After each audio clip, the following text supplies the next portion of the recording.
Hello, welcome to മാഡിയ classes. മുന്നത്തെ വീഡിയോയിൽ നമ്മൾ ഇന്ത്യയിലെ 28 സ്റ്റേറ്റ്സിൻ്റെ പേര് പഠിച്ചു അല്ലേ? ഈ വീഡിയോയിൽ നമുക്ക് 8 യൂണിയൻ ടെറിട്ടറീസ് ഏതൊക്കെയാണെന്ന് നോക്കാം. ഒന്നാമതായി ഡൽഹി. ഇന്ത്യയുടെ ദേശീയ തലസ്ഥാന പ്രദേശമാണിത്. ഇന്ത്യയുടെ ക്യാപിറ്റലാണ് ഡൽഹി. അപ്പോൾ രാജ്യത്തിൻ്റെ പ്രധാന ഭരണകേന്ദ്രങ്ങളെല്ലാം ഇവിടെയാണ് സ്ഥിതി ചെയ്യുന്നത്. സ്വന്തമായിട്ടൊരു നിയമസഭയും മുഖ്യമന്ത്രിയും ഒക്കെ ഡൽഹിയിലുണ്ട്. എന്നാലും രാജ്യ തലസ്ഥാനമായതുകൊണ്ട് കേന്ദ്ര സർക്കാർ നേരിട്ടാണ് ഇവിടുത്തെ കാര്യങ്ങളൊക്കെ നിയന്ത്രിക്കുന്നത്. അടുത്തതായിട്ട് ചണ്ഡീഗഡ്. ഇന്ത്യയുടെ ആദ്യത്തെ പ്ലാൻഡ് സിറ്റി ആയിട്ടാണ് ചണ്ഡീഗഡ് അറിയപ്പെടുന്നത്. വളരെ കൃത്യമായി പ്ലാൻ ചെയ്ത് നിർമ്മിച്ച ഒരു ആസൂത്രിത നഗരമാണിത്.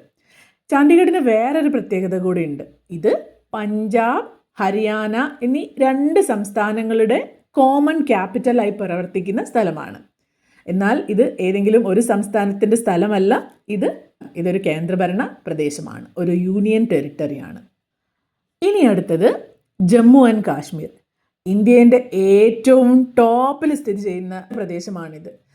മുമ്പ് ഇതൊരു സംസ്ഥാനമായിരുന്നു. 2019 കേന്ദ്ര സർക്കാർ ഇതിൻ്റെ പ്രത്യേക പദവികളൊക്കെ റദ്ദാക്കിയിട്ട് ഇതൊരു കേന്ദ്രഭരണ പ്രദേശമായി മാറ്റുകയാണ് ഉണ്ടായിരുന്നത്. അപ്പോൾ ജമ്മു ആൻഡ് കാശ്മീർ ഒരു സംസ്ഥാനമല്ല, അതൊരു കേന്ദ്രഭരണ പ്രദേശമാണ്.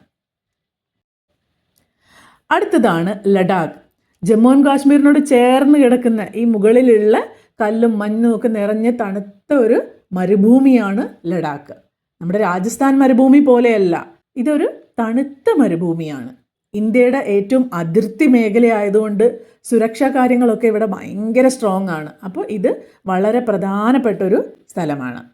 അടുത്തത് ദാദ്ര ആൻഡ് നഗർ ഹവേലി, ദാമൻ ആൻഡ് ദിയു. ഇന്ത്യയുടെ പടിഞ്ഞാറൻ തീരത്ത് സ്ഥിതി ചെയ്യുന്ന ഈ പ്രദേശങ്ങൾ കുറേ കാലം പോർച്ചുഗീസുകാരുടെ ഭരണത്തിലായിരുന്നു. അതുകൊണ്ട് തന്നെ ഇവിടുത്തെ പല നിർമ്മിതികളും അവിടെയുള്ള പല ബിൽഡിങ്സും ഒക്കെ ഇപ്പോഴും പോർച്ചുഗീസ് ടച്ച് കാണാൻ പറ്റും. ഇവ 2 സ്ഥലങ്ങളിലായിട്ടാണ് ഉള്ളതെങ്കിലും ഒറ്റ കേന്ദ്രഭരണ പ്രദേശമായിട്ടാണ് ഇത് അറിയപ്പെടുന്നത്.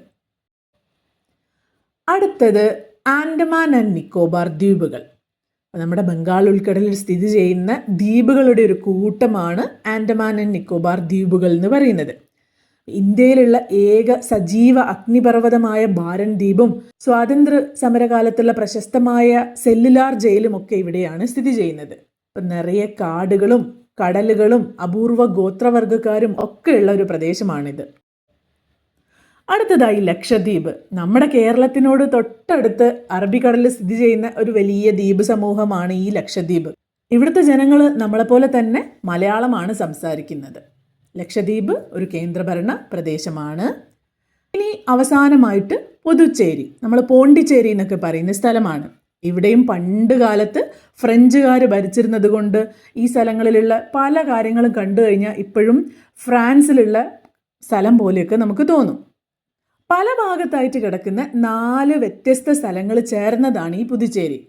തമിഴ്നാട് അതിർത്തിയോട് ചേർന്നിട്ടുള്ള പുതുച്ചേരി അല്ലെങ്കിൽ പോണ്ടിച്ചേരിയും, പിന്നെ കാരക്കൽ എന്ന് പറഞ്ഞ സ്ഥലം, അതുപോലെ ആന്ധ്രാപ്രദേശിലുള്ള യാനം, പിന്നെ നമ്മുടെ കേരളത്തിനോട് ചേർന്നിട്ടുള്ള മാഹി, ഇതെല്ലാം ചേർന്നിട്ടാണ് പുതുച്ചേരി എന്ന ഒറ്റ കേന്ദ്രഭരണ പ്രദേശമായിട്ട് അറിയപ്പെടുന്നത്.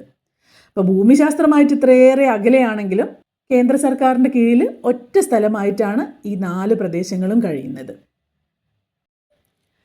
അപ്പോൾ ഈ 8 യൂണിയൻ ടെറിട്ടറീസിൻ്റെ പേരും അത് എവിടെയൊക്കെയാണുള്ളതെന്നും നിങ്ങൾക്ക് ലൊക്കേറ്റ് ചെയ്യാൻ പറ്റും എന്ന് ഞാൻ വിശ്വസിക്കുന്നു. നിങ്ങളുടെ അഭിപ്രായങ്ങളൊക്കെ കമൻ്റായിട്ട് രേഖപ്പെടുത്തുക. അടുത്ത വീഡിയോയിൽ കാണുന്നവരെ ബായ്.